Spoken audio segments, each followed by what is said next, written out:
Hello, I'm Matteo, the Chief Mobile Opinionist here at Tech Travel Geeks. And today we're going to do a side-by-side comparison of the specs and my impressions of the Google Pixel 7 Pro over here on the left in hazel, and the Google Pixel 8 Pro here on the right, which is in a blue colour, which Google call Bay.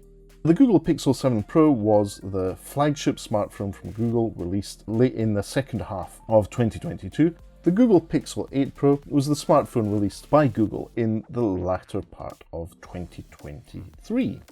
Both devices are very, very similar. They follow the same industrial design, or the same broad industrial design that we saw on the Google Pixel 6 Pro. It's Google's design language for the three generations for 2021, 2 and 3. But there's been refinements, there's been improvements. Things have changed. So let's see how things change with the body. First thing to remember is that these are premium smartphones and they follow the trend of glass sandwiches, which means they have a metal structure with a glass back and a glass front. They're, in terms of design, very, very similar. They have this visor at the back, which is for housing the camera module, which needs a bit of extra depth, as well as providing a consistent platform to put your phone down and to not have it wobble when you're moving things around. One thing to be very aware of is that where the Google Pixel 6 Pro and 7 Pro both had curved edges to their screen, they had that curved edge. The Google Pixel 8 Pro doesn't. There's no option to have the curved edge. It is a flat screen, whereas the Google Pixel 7 Pro has that curved edge. Very, very interesting change here, and a key one. It's not just about the edges to the screen where things change. If we look at the displays, it's something that won't come up on even the 4K version of this video if you're watching it on YouTube, but the displays actually have slightly different resolution. Whereas the Google Pixel 7 Pro has a 1440 by 3120 pixel display, the Google Pixel 8 Pro actually has a slightly lower resolution at 1344 at the bottom by 2992. So they've reduced the resolution of the display, and that means that it also has a slightly lower pixel per inch density. So something to be aware of, just a slight difference in the displays. Pixel 8 Pro, the 2023 model, has a flat display, whereas the Pixel 7 Pro doesn't. It has those curved edges that were in vogue until not long ago.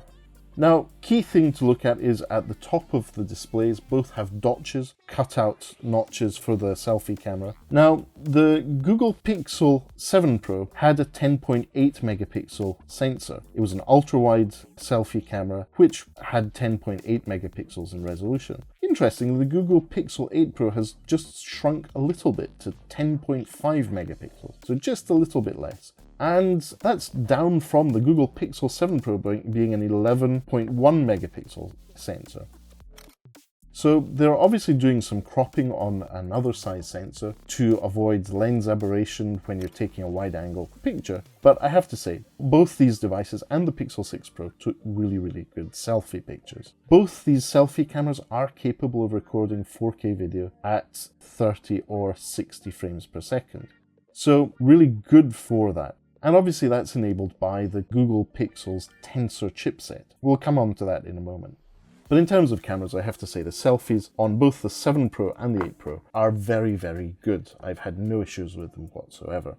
Now on the back, the camera party. This is where things have improved and changed. It has been more than just an iteration. So the main sensor on both devices is a 50 megapixel one. The difference being that the new sensor on the Google Pixel 8 Pro has a slightly wider aperture at f/1.7, whereas the Google Pixel 7 Pro had a 50 megapixel sensor at f/1.9. So you're looking at a slightly different lens setup at same megapixel count, and all the usual things such as laser autofocus, optical image stabilization, and so on. Key thing here is that the laser autofocus on the Google Pixel 8 Pro, on the 2023 model, has multi-zone laser autofocus. It is capable of identifying more than one surface to focus on. So an improvement there, no doubt. Now, the telephoto lens on both devices is 48 megapixel one. they both offer 5 times optical zoom, which is good to see. Whereas the Google Pixel 7 Pro was an improvement of 1x zoom over the 6 Pro, they remain the same in this generation between the 7 and the 8 Pro. But the key big difference is that ultra-wide camera. Ultra-wide is what you use for making your cats look like giants or for taking panoramic shots. And interestingly, Google have upped the game in the Google Pixel 8 Pro to a 48 megapixel camera, up from the 12 megapixel ultra-wide on the Google Pixel 7 Pro. So this is really important to be aware of. Both phones are capable of recording 4K video at 30 and 60 frames per second. And as I said earlier, this is down to the Google Pixel Tensor chipset, which is in both devices. But with the Google Pixel 8 Pro, you do get the newer Google Tensor G3 as opposed to the Google Tensor G2. And they've also changed the fabrication process. The Google Tensor G3 in the Google Pixel 8 Pro is a 4nm chip, whereas the Google Tensor G2 is a 5nm chip. So slightly more improvement in terms of its chipset, in terms of its size and its power efficiency. But more importantly, the big difference here is the NPU, or the neural processing unit, has been improved further, as well as the graphics card. So the GPU on the Google Tensor chip has been improved further as well.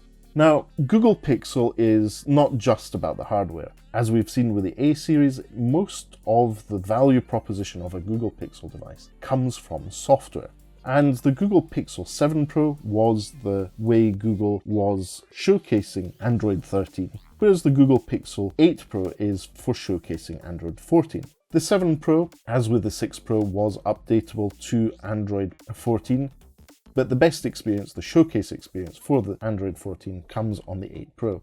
Things like Magic Eraser, as well as all the other magic features that Google offers, are really showcased on these devices. Now, in terms of cameras, that's the most important thing to me, and I have to say the iteration year over year is noticeable. The camera on the 8 Pro is better.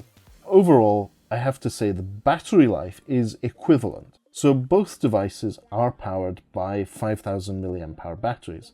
The difference is that the Google Pixel 8 Pro has a faster fast charge capability. It charges at 30 watts, whereas the Google Pixel 7 Pro fast charges at 23 watts. The difference being that you handle things differently when charging these devices.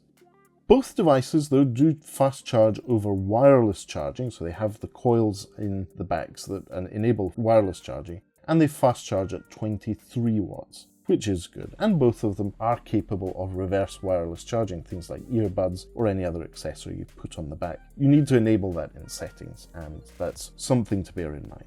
Sadly, both devices don't have Courage ports. Both devices just have USB Type-C and holes for their speakers and microphones. But when we look at the bottom of the devices, you can see there is a definite difference in the curvature of the metal and the fact that the Google Pixel 8 Pro is a more rounded device with that flat screen. Whereas the Google Pixel 7 Pro, for design reasons, has that curved screen, which means that it is a little bit boxier when held in the hand.